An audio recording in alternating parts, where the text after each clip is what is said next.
WNBA just offered players a massive salary increase, and the Players Association rejected it almost immediately. We're talking about quadrupling salaries, raising the minimum to $225,000 and making the average salary $500,000. The league thought this would be a slam dunk. Instead, they're facing a potential lockout, and the reasons why are absolutely wild. Drop a comment right now. Should WNBA players accept this deal, or are they justified in rejecting it despite the massive pay raise? I genuinely want to know where you stand on this because the debate is getting heated. The WNBA Players Association just did something that has the entire league panicking.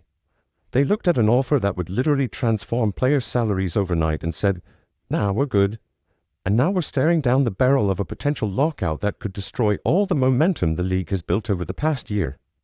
This is one of the most fascinating labor disputes in sports history because both sides have legitimate points, but the players are taking a massive risk that could backfire spectacularly. Yeah, George, well, there was a lot of meeting, a lot of back and forth over the last few weeks in hopes of trying to get some movement as yesterday's extension neared. And I can report that, we saw a report a few weeks ago on the league's proposals to the players. I actually have some updated numbers I'd like to share you all of where the league's latest proposal stands. Right now, they are offering a deal with a salary for players at the maximum with a $1 million guaranteed base, projected revenue sharing, pushing those total earnings for a maximum player to more than $1.2 million.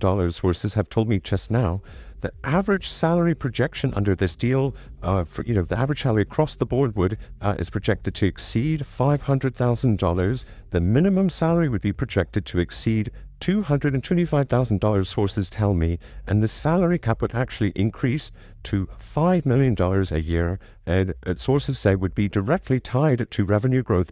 Let's start with what the league offered, because on paper, it sounds incredible. The WNBA proposed raising the minimum salary to $225,000. That's up from around $60,000 just a few years ago. That's not a small bump. That's generational wealth for players who were previously struggling to make ends meet. The average salary would jump to $500,000. The max salary would be $1 million, guaranteed with opportunities to earn over $1.2 million with revenue sharing. These are numbers that would have seemed impossible just 5 years ago. For context, when Caitlin Clark entered the league, starting salaries were around $76,000. Now they're proposing $225,000 for rookies. That's a 300% increase in just a couple of years.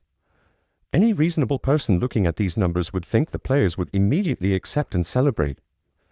But that's not what happened. The Players Association reportedly plans to reject this offer, and the reasons they're giving are raising serious questions about whether they understand basic economics. That's the WNBA, WNBBPA, came up with a 6-week extension until January the 6th for these negotiations. Now, they got a 48-hour window to where the players could say, you know what, we want to cancel out this extension, we want to go on strike. According to reports, the rejection is partially due to vague pay scale projections and concerns about the league's math. Here's where it gets interesting. The WNBA proposed an average salary of $500,000 with a salary cap of $5 million per team for 12 players. If you do that math, it doesn't quite add up to $500,000 average. The salary cap would need to be $6 million per team to hit that average. So the players are right to call out the inconsistency. That's a legitimate concern that needs clarification. The league claims the salary cap would increase over the length of the CBA and be directly tied to revenue growth each year. But specific revenue sharing details haven't been disclosed, which is a problem. Players want to know exactly how much of the league's revenue they're getting. They want transparency on the calculations. They don't want vague promises that might not materialize. That's fair. Any union negotiating a labor agreement should demand clarity on those details. But here's where the Players Association starts losing public support. One of their major issues with this proposal is that the league is no longer offering to provide housing for players. Teams currently provide housing during the regular season and postseason. Under the new proposal, players would have to find their own housing. And apparently this is a deal breaker for the union. Let me break down why that's absurd. If you're making $225,000 minimum, you can absolutely afford to rent an apartment for a few months. The average rent for a decent place in most WNBA cities is maybe $3,000 a month at most. Even if you're paying that for 6 months, that's $18,000. You're still taking home over $200,000 after taxes and housing. For players making the average salary of $500,000, housing costs are even less of a burden. This is not a legitimate hardship. The only exception would be players on temporary or short-term contracts who are with a team for minimal periods of time. Those players might genuinely need housing assistance because they're bouncing between teams and making much less money. The league could easily carve out an exception for those situations. But for players with actual contracts making 6 figures, demanding that billionaire owners continue providing free housing is tone deaf. The optics of this are terrible for the players. The general public sees athletes making hundreds of thousands of dollars complaining about having to pay for their own apartments, and they lose sympathy immediately. It makes the players look entitled and out of touch with reality. Most Americans would kill for a $225,000 salary and would happily figure out their own housing situation. This complaint makes the players look like they don't understand how good they have it. Now, there are other issues with the proposal that are more legitimate. The league wants to extend the season and start it earlier, which could interfere with March Madness. That's problematic for multiple reasons. First, March Madness is essentially free marketing for the WNBA. It's where future stars build their brands and generate excitement before entering the league. Caitlin Clark became a household name during March Madness. Paige Buchers is building her profile through March Madness right now. Cutting into that tournament to start the WNBA season earlier would be shooting themselves in the foot. The league's reasoning is that they want to avoid competing with the NFL and college football for viewership. They want to capture sports fans' attention when there's less competition. That makes some business sense. But sacrificing the free promotion that March Madness provides seems short-sighted. The WNBA should be figuring out how to complement March Madness, not compete with it. The other motivation for starting earlier is to squeeze out competing leagues like Unrivaled and Project B.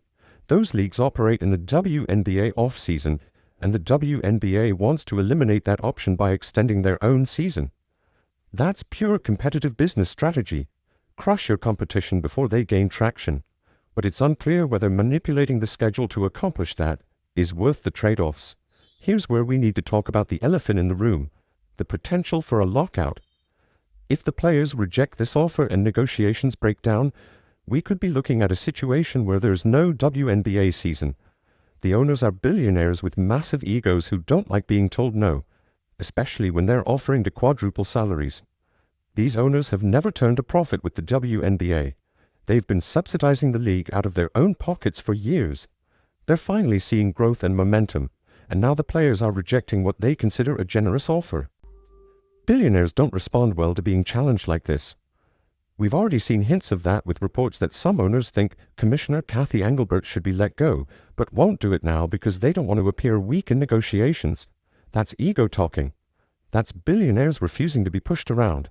And when egos get involved in labor disputes, things get ugly fast. A lockout would be catastrophic for the WNBA right now. The league just had its best year ever thanks largely to Caitlin Clark bringing millions of new fans. Ratings are up, attendance is up, sponsorship deals are rolling in, momentum is building. A lockout would destroy all of that instantly. Casual fans who just started paying attention would move on to something else. Sponsors would pull back. The entire infrastructure that's been built over the past year would crumble. And here's the brutal reality. The players have far less leverage than they think they do. The owners can afford to wait this out. They're billionaires. Missing a season doesn't hurt them financially in any meaningful way. But the players? Missing a season means missing an entire year of income at a point in their careers when they don't have many years to begin with. The average WNBA career is short. Missing even one season is devastating. The players also seem to be operating under the assumption that the league needs them more than they need the league. That might have been true in the past, but Caitlin Clark changed the equation. She's the one driving this growth. She's the reason ratings and attendance exploded. If the season gets cancelled and Caitlin decides to focus entirely on endorsements and playing overseas, what happens to the league? Do the casual fans who showed up for her stick around without her? Probably not. That's not to diminish the other players' contributions. Argyle Wilson is phenomenal. Brianna Stewart is incredible. There's real talent throughout the league, but none of them moved the needle the way Caitlin did.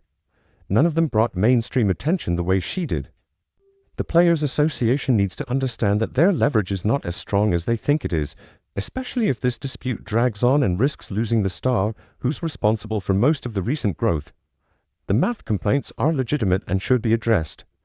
If the league is promising an average salary of $500,000, but the salary cap doesn't support that math, they need to explain how that works. Revenue sharing details need to be transparent. Players deserve to know exactly what they're agreeing to. Those are reasonable demands. But fighting over housing when you're making hundreds of thousands of dollars is not reasonable. Rejecting a deal that would transform players' salaries because you don't want to pay rent is not reasonable. And risking a lockout that could destroy the league's momentum over these issues is not reasonable. The Players Association is playing a dangerous game, and they don't seem to realize how much they have to lose. There's also the issue of competing leagues trying to poach talent. Project B is offering huge salaries to lure players away from the WNBA. If there's a lockout and players need somewhere to play, those leagues become more attractive. That could permanently fracture the talent pool and weaken the WNBA long term. The owners know this and might be willing to let a lockout happen just to establish dominance and send a message that players can't hold the league hostage.